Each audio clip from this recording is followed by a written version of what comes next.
What's good, everyone? It's your boy DC24. Welcome back to the podcast. I got a special guest for today. We got on my left, Jacques Dario, an educator for a little over 40 years. Yep, that's what's up. And then we got... It's me again, it's Matt, second time round. A little bit better at this, so let's see what happens. Back again. It's your boy 23 Keys, let's go! They don't know! Okay, there you go. So for today's topic, we're going to be talking about like the influence, the music influence on the young minds. So we got our music teacher right here. Okay. Mr. Producer. Yeah. Knows all about that music. Yeah, that's right. It's your boy 23 Keys. It's rare. You want to start us off? All right. Well, the quote is that the doctor never takes the same medication as the patient. So let's unravel that. Right. So this is where we're gonna start. As a musician, I've had the privy of studying the psychology of music, right, and the influence of music and the social patterns of music, and what happens when a certain type of music gets into a certain demographic, how that can influence your day-to-day living, how that can imprint a social identity, a false sense of social identity. We can even narrow it down. It can create culture vultures. Someone's gonna get hurt. So it can create certain subgroups that belong to, I only listen to this music, and it can happen to any influence, any race, any culture, any kind of background you come from. So the topic is wide, but I'm really trying to just narrow down. The influence of music has had positive and negative influences, but mostly a negative influence because it creates, what I'm noticing is a false sense of identity and a false sense of recognition towards where this culture is coming from. Right. It's almost like there seems to be the groups ostracize themselves. Absolutely. And they ostracize each other through the fact that music is actually an identity. And it's something that we all identify with. Sure. So it's almost as if music has become a powerful tool for diversification, but also for breaking apart different people. True. Absolutely. Now, Jack, you've been an educator for a long time, and how do you think the music affects the students that you see in school, positive or negative? They're both positive and negative. One thing is there are many studies that show that students who study music do quite well in school and tend to do well when it comes time for applying for university. Absolutely. They get scholarships and bursaries, and a lot of that is tied to music. But as well, you'll see that music also has its positive, but there is the negative as well. So often students will want to play songs that have a negative message, and it's got a beat, and it's got that mother word, and they think that's how to be cool. And they watch the videos that tend to objectify women, and they begin to think that's the norm rather than realizing that this is just a spectacle that people are doing to make money. Exactly. There you go. So as a student at school, there's like two different types of music. There's the music that you get taught at school, and then there's the music that they listen to at home or with their friends. Absolutely. Worlds colliding. Yeah, worlds colliding. Yeah, that's a great point. But go ahead. The influence of their parents' music. I know that I'm an eclectic music person. I love all different types of music, and and I have friends who they think rap is crap. And yet there's some rap I like and some rap I don't. Yes. Same as there's some classical music I like and some classical music I don't. And it's somebody who is sort of a back in time kind of person, liking the Beatles, liking Phil Collins and Madonna, that sort of idea. The one thing I found is that by listening to the music that the students are listening to, it allows you to understand their perspective a little better. Exactly. And that's another thing I want to ask. So music, is it like a generational thing?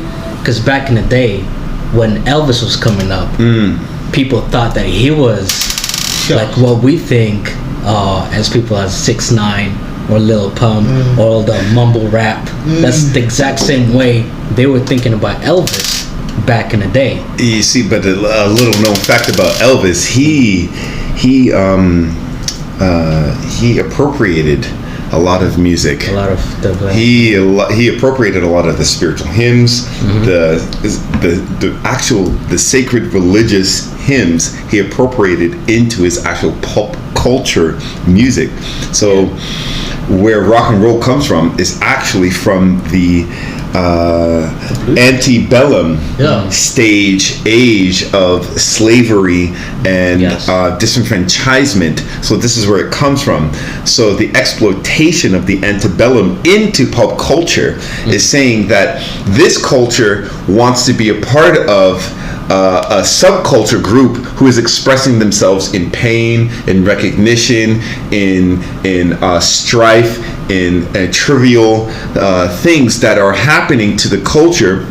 But then I want to be able to exploit this and make money off of this. Yes. How can I exploit this, make money off of this, package it into a consumable product and be able to sell this to you?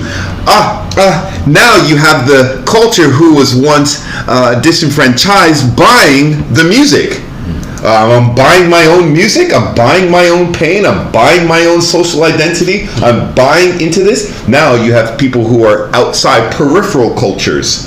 That's anybody, all right? People go through that in stages. People Absolutely. go through that in stages, and that's why heavy metal will be around forever, because middle school, headbanging is the way to go. And if we're not going to take it anymore, we're not going to take it.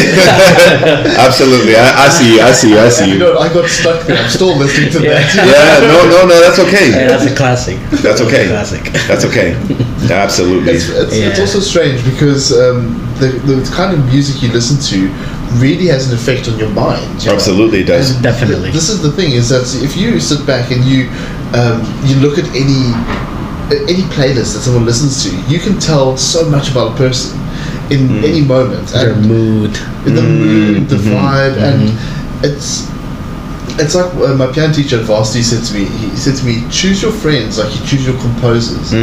You always choose your friends wisely, and that's because you choose your composers so wisely, who you play the best." And this is what I think, is that if students these days had better discernment, wouldn't they be choosing better music for their inner soul? Because if we go into the deep side of music, a vibration hitting water, which our bodies are mostly water. Yes, that's what I wanted to talk about. That's the funny thing, is that the vibration changes us, But where the students are right now, the music that they're choosing to listen to is to them the positive music they want to be listening to. We look at it from the outside, and it's different. When I had middle school and I had the students in detention, I would play Dean Martin and Frank Sinatra. Talk about a way to drive kids of that age group crazy. Oh yeah, right? Yeah, love the music. Yeah. And then later on in life, they begin to appreciate that music. I mean, it's the other day I woke up and I was just listening to Paul Simon, to Graceland, and I had this feeling. I'm like, my dad would be so proud of me for listening to this, but it's kind of weird because I connected with my own thing, because I appreciated it now much more. Exactly. But that goes back to the appropriation of what he did with a lot of different things, Absolutely. And they could argue that today's hip hop is based off of that. Yeah, I mean, today's hip hop. Oh boy, where do we start? It's so hard to even have a pinpoint with today's hip hop, because it's targeting so many attitudes. It's targeting so many different kind of personalities. It's definitely targeting the young ones, that's for sure. Absolutely, because that's where the money is right now. It's always going to lie within the young generation, because they're itching to spend on the new, whereas us older guys, we're eclectic. We're set in our ways, like Mr. Jacques said. we're listening to an eclectic choice of music. We know how to discern. I like this type of music, and I know what this type of music says. So rap is crap, but there is a lot of rap music that I don't even listen to. You take me for instance. I listen to instrumental music. Mm-hmm. I love the music behind it, but the words behind it, I told you, they have a satanic presence. Yes. Behind that.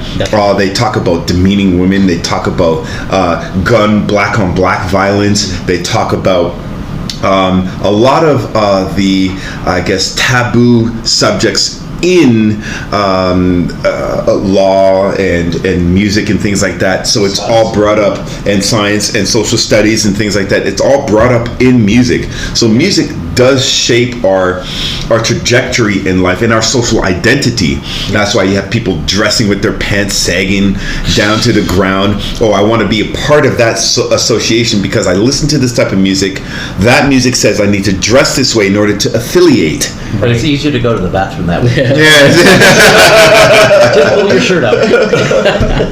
But but the thing is, exactly. That rap, there's all sorts of rap that brings out social issues. Yes, it does. Well, and make political statements, make a societal statement. Kendrick Lamar is a good example of that. That was the intention of rap. Yeah. Right? And those, that kind of rap. NWA. Even though the message coming out sounds negative. Mm-hmm.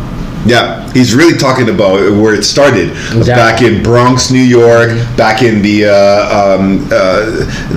Compton, California, that NWA group, all of that whole scene there, the hip hop scene, Tupac to Biggie, from those two polar opposite sides of the United States.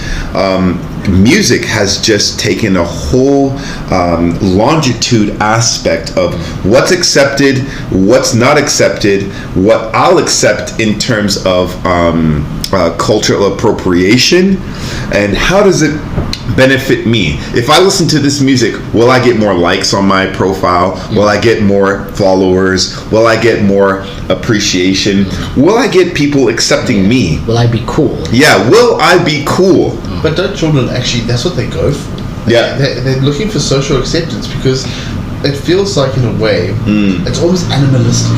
We're suddenly thrown back to trying to fit into our little pack. Yeah. You know, anything a child does, you ask yourself, are they doing it because they're trying to survive or they're trying to fit in? Yeah. It's always B. that question. Answer B. Or it's a combination of the two. Okay.